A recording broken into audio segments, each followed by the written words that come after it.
Hey everybody, how's it going? Thanks for stopping by again. Did you hear the news? It was all over the mainstream media that Canadians spend more in taxes than they do on their own necessities. Did you hear that? Well, that tidbit comes from the Fraser Institute, one of Canada's prominent right-of-center think tanks. And did you also know that that's false? That's not true at all. And we can talk about why in this video.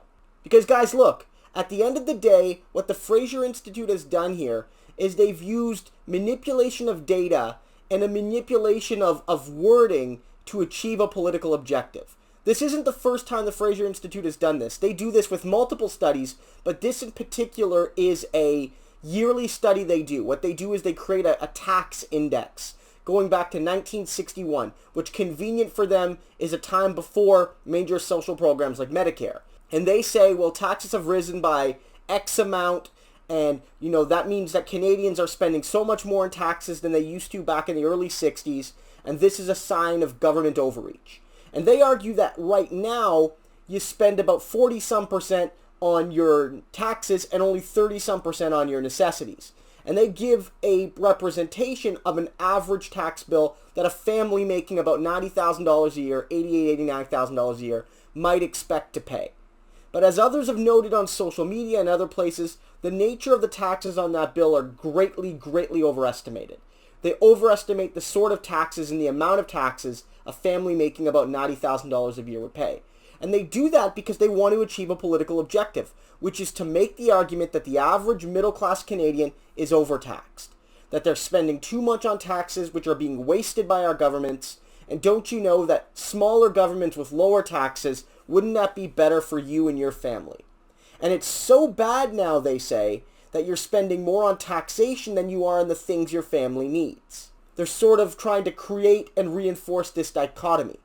You have less for what you need because you spend more in taxes. But again, the study is flawed. They greatly inflate the amount of taxes an individual family would spend on various issues. If you do the calculations, this amount of tax would be appropriate for families making many thousands of dollars a year more than $90,000. And what they also do is they include taxation not actually paid by your family. What they'll do is they'll take the entirety of corporate taxes in Canada and then devolve them down to the individual family. And their argument is, well, capitalists, companies will pass on taxes to the consumer, and maybe that's a philosophical debate we can have, but that's not actually tax you're paying. In no way is that an even-minded approach here to calculating your family's tax bill. But at the end of the day, the biggest flaw here, in my view, and this is the most philosophical one, is how they dichotomize, on the one hand, necessities, and on the other hand, taxes. And they say all taxes are by default not necessary. So when they say to people, look, you spend almost half your income on taxes, leaving you less money for your necessities, this is a bad thing for you and your family, they ignore that a good chunk of our taxes, almost certainly the vast majority of the taxes we pay, are for things that we and our fellow Canadians need. They are necessities. Whether it's hospitals or schools or roads or rivers or food testing, I could literally spend 10 minutes just listing off things. The Fraser Institute here has noted that they are all not necessary, and therefore your tax dollars are being wasted. But here's the thing. Those things are needed. And the reality is that if you didn't pool our money through taxation, for everybody but the rich, we could not afford those necessities. So in essence, this study is saying, look, the problem is that you spend too much money on taxes, you can't afford to take care of your child. But if you didn't pay those taxes, you would have to pay tuition to K-12 school. You would have to. Whether it's through taxes or whether it's through a private school tuition, the school's got to get paid. Like, the school needs money to run. So whether it's public or private, it needs to be paid. It's a necessity.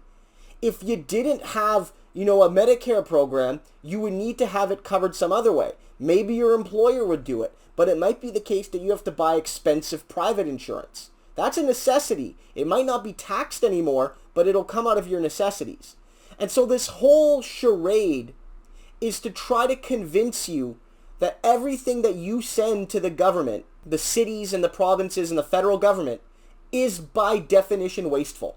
And that can't be further from the truth. And you could say, look, well, why are you spending so much time on this ridiculous report from the Fraser Institute? Don't we all know that they're clearly in the tank for the Koch brothers and what have you? And that's a fair point. But again, it has to be noted that this got major mainstream media attention from respected sources that people trust. And people don't always understand going beyond the headline or going into the actual sources or knowing the difference between the various think tanks, or thinking that because the CBC or Globe and Mail or CTV or National Post is saying it, it's credible news. But in this case, it's clearly a misrepresentation of the reality for most Canadians. And why does this happen? Well, there's a couple reasons. One of the reasons is our media has a center-right bias. In general, there is no left-wing mainstream media in this country. The Star, the Toronto Star, perhaps gets closest. But even that is something of a centrist paper in the grand ideological scope. The CBC could also be seen, in my view, as something of a centrist source. But many other media, whether it's the Globe and Mail or the National Post or all of the Post media regional papers, they are all right-leaning, and in some cases more right-leaning than others. You have papers like the Toronto Sun, which is clearly more right-leaning than some of the other center-right sources.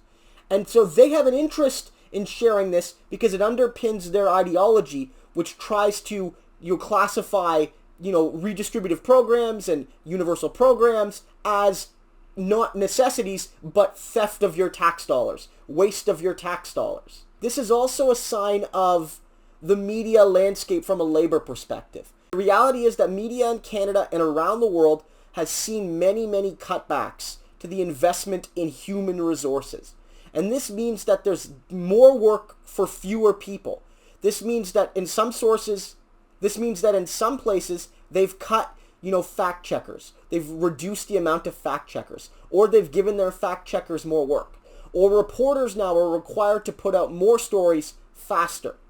And so in this context, this sort of story from the Fraser Institute, again, however misleading, is a gift to overworked and under-resourced media personalities. At the end of the day, they need to get content out. And this is little more than a press release for the Fraser Institute. But you have to survive. And so they get this out. The Fraser Institute gets to declare that, look, the mainstream media agrees with our narrative. The Canadian people are being overtaxed and they have nothing for their necessities. And this right-wing narrative gets perpetuated and distilled down into the discourse to be adopted certainly by the Conservative Party, but often by the Liberal Party as well, depending on the context.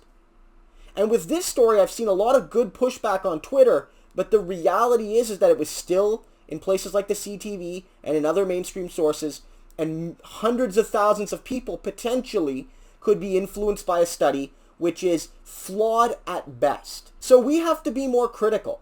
We have to recognize how these studies with clear ideological objectives can use misrepresentation not only of data but of narrative to craft an ideological objective. And also, I think we need to look at ways in which we can have a media landscape that values the work of fact checkers and editors and journalists more. Because if they're not given the tools and the compensation to do their work properly, it increases the likelihood that stories like this will enter the mainstream media in a less than critical fashion.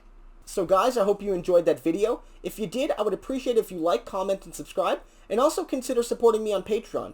Doing any or all of the above can really help me to spread the message, to challenge right-of-center misinformation in the Canadian media landscape. My YouTube channel is one of relatively few that covers Canadian politics, and so your support on Patreon is vital